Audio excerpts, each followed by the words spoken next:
গোলাম special একজন ফেরেশতা আমি মরণের জন্য সিলেক্ট করলাম, নাম মালাকুল মাউত। তাকে আমরা আজরাইল বলে চিনি।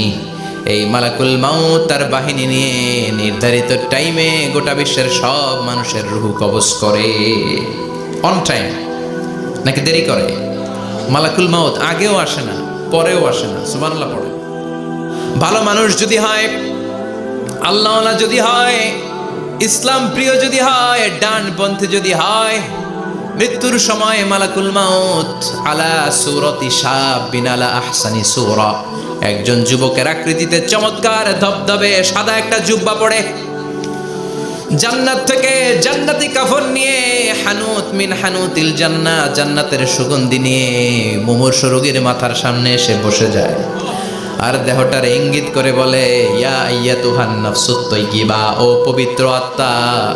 আরেক বর্ণনায় এসেছে, ইয়া আইয়াতুহান নাফসুল মুতমাইন্নাহ, ও প্রশান্ত আত্মা, উখরুজি ইলা মাগফিরাতিম মিনাল্লাহ, আল্লাহর ক্ষমার দিকে বের হয়ে আসো। উখরুজি ইলা মাগফিরাতিম মিনাল্লাহি ওয়া রিদওয়ান, আল্লাহর ক্ষমার সন্তুষ্টির দিকে রূহটা বের হয়ে আসো। স্মুথলি বলার সাথে সাথে মুমিনের দেহ থেকে রূহটা বের হয়ে আজরাইলের হাতে চলে যায়। স্মুথলি বলার সাথে সাথে স্বাচ্ছন্দ্যে আনন্দে মুমিনের দেহ থেকে রূহটা সা করে বের হয়ে মালাকুল মাউতের হাতে এসে পড়ে। পড়েন সুবহানাল্লাহ। আল্লাহ এমন মৃত্যু তুমি আমাদের নসিবে রেখে দিও, চিৎকার করে পড়েন আমিন। আর যারা ইসলাম মানে নাই, আর যারা কোরআন মানে নাই, আর যারা দিন কায়েমের আন্দোলন করে নাই, দিনকে ভালোবাসে নাই, বাম আর রামপন্থী ছিল, নাস্তিক ছিল, ইসলাম বিরোধী ছিল, তাদের কাছেও মালাকুল মাউত আসে কি আসে না? চিল্লায় বলেন আসে কি আসে না? তাদের কাছেও আসে, কিন্তু আলা সূরাতি আকবাহি রাজুল, একজনের চেহারা যত ভয়ঙ্কর হতে পারে, যত নিকৃষ্ট হতে পারে, এরকম ভয়ঙ্করতম নিকৃষ্ট দুর্গন্ধওয়ালা একটা চেহারা নিয়ে আসে। রিজলাহু ফিল আরদ, পা থাকে জমিনে, রাসুহু ফিস সামা, হাদিসের বর্ণনা, পা দুইটা জমিনে, মাথা আকাশে।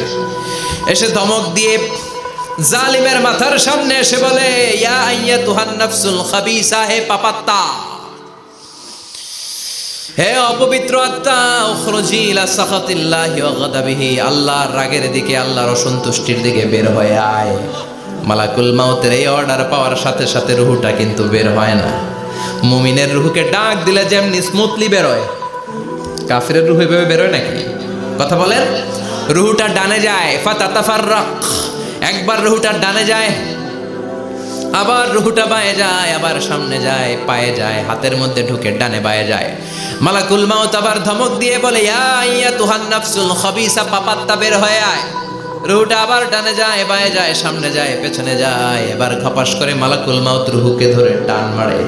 সারা দেহটা থেকে প্রাণ রস সিক্ত করতে করতে দেহ থেকে রূহটাকে টেনে হিচড়ে বের করে আনে। আর মুমূর্ষু রোগীটা চিৎকার মারতে থাকে। পড়েন না আউযু বিল্লাহ। একটা জীবন্ত ছাগলের চামড়াগুলো জবাই না দিয়ে কেউ যদি টেনে টেনে বের করে,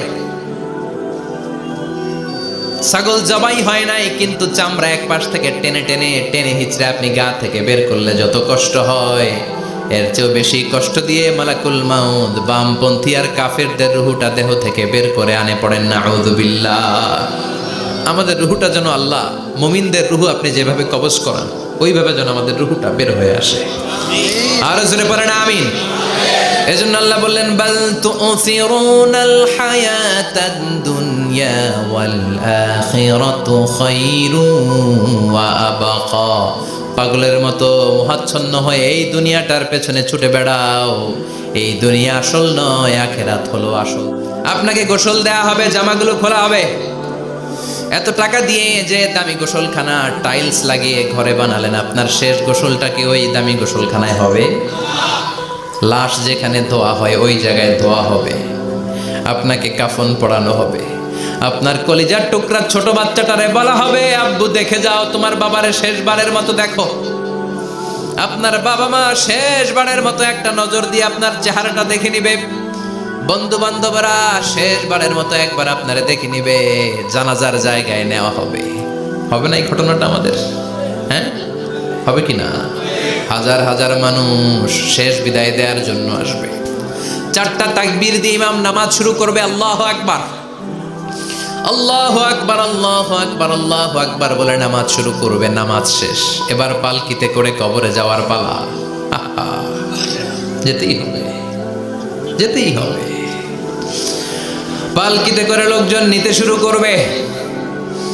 কবরস্থানের ওই জায়গায় যেখানে মানুষ বছরে মানুষ না মরলে যায় না, ওই গহীন নিঝুম কবরস্থানে ঢুকানো হবে। পালঙ্ক থেকে নামিয়ে আপনার জন্য করে রাখা আগ থেকে কবরটার মধ্যে শুইয়ে দেয়া হবে। উপরে বাঁশ দিয়ে ছাউনি, শেষবারের মতো সবাই দেখে বাঁশের ছাউনির উপরে মাটি চাপা দিবে। রব্বুল আলামিন বলেন, বাল তুসিরুনাল হায়াতাদ দুনিয়া ওয়াল আখিরাতু খায়রুন ওয়া আবকা। এই দুনিয়ার জীবনটাকে তোমরা আসল জীবন মনে করো, এটা আসল জীবন নয়। আসল জীবন হলো কবরের জীবন।